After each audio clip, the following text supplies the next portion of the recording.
Hi there! Today I will show you how to track your numbers. Keep in mind that our goal here is to see how we are doing with our calls, how productive our day was, and what happened to our follow-up efforts.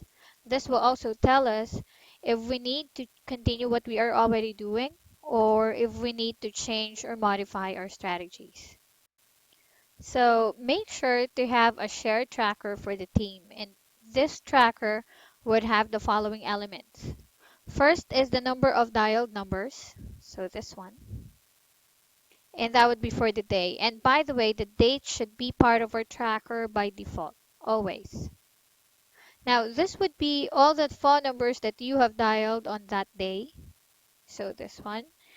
And as you know, some contacts would have several numbers, so you would notice that most of the time your dialed numbers are a lot more than your contacts. Next is the number of parties contacted, that would be here.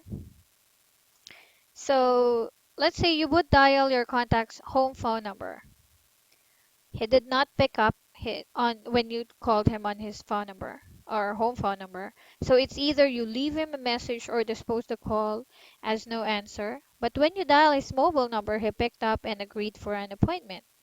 So the system now will count that as one. So here you would see Timothy has two phone numbers. He is one contact, but he has two phone numbers. So this is the first one that the system would dial. We can either leave a message or dispose it as no answer. But then when we dial the next number on the file, he picked up and he said that he'll be happy to talk to us or talk to your listing agent. So that is already counted as one contact because we were able to speak with a live person. And then we move on to the next contact.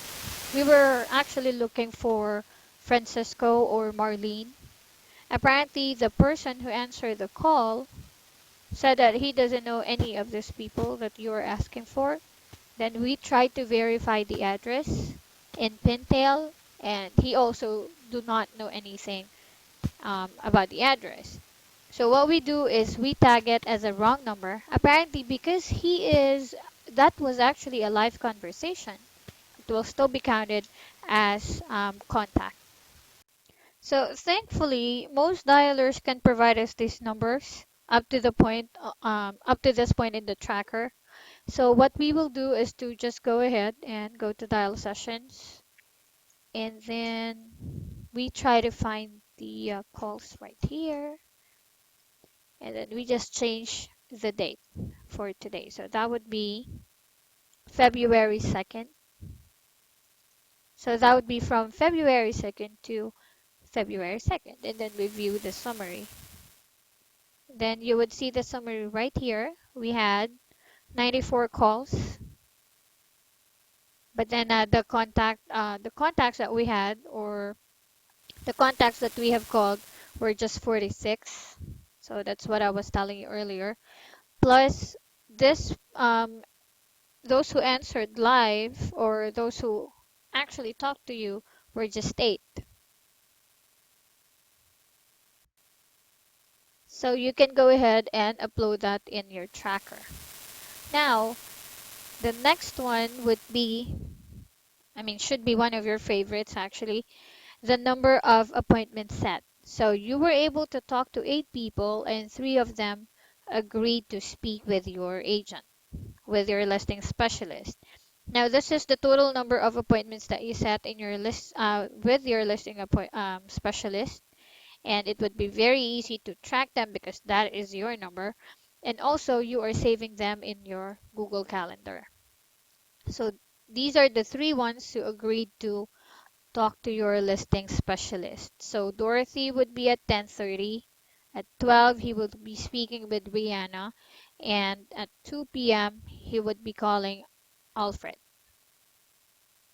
So that is where 3 came from.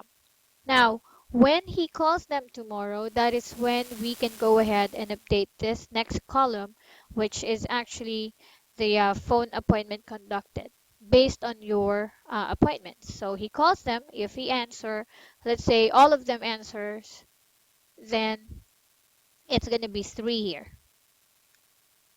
So let's also say that all of them actually like the marketing strategy that we have in place.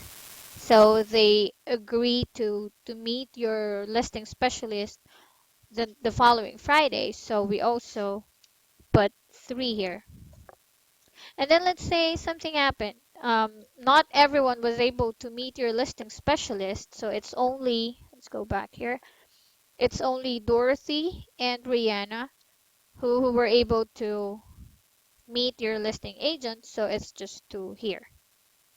Now remember, this tracker may have, of course, you can go ahead and add additional columns, and it can go as far as the number of listings and closed transactions. It will just depend on how your listing agent or listing specialist want to see your number. So as a NOAA, you may also create your own spreadsheet on this shared folder, but I suggest that you place it on another tab. So this is what I have right now. So you may customize this for easy follow-up, especially those failed phone appointments, because not everyone who would say yes to you today would answer tomorrow.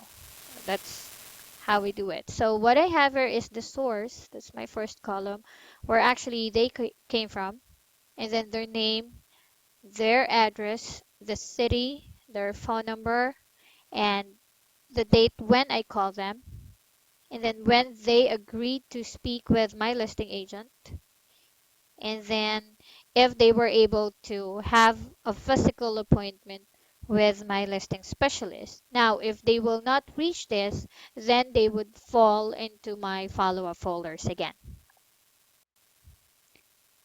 And that's how we can easily track our numbers. So to avoid any confusions or anything on these trackers, just ensure to update them real time. Let's say once you have an appointment, immediately upload it to your spreadsheet. So your personal spreadsheet right here. And also before the end of the day, make sure to update your tracker so that your listing specialist would see your progress. So it will always be very easy if this is regularly updated. So there, have enjoy calling and appointment setting.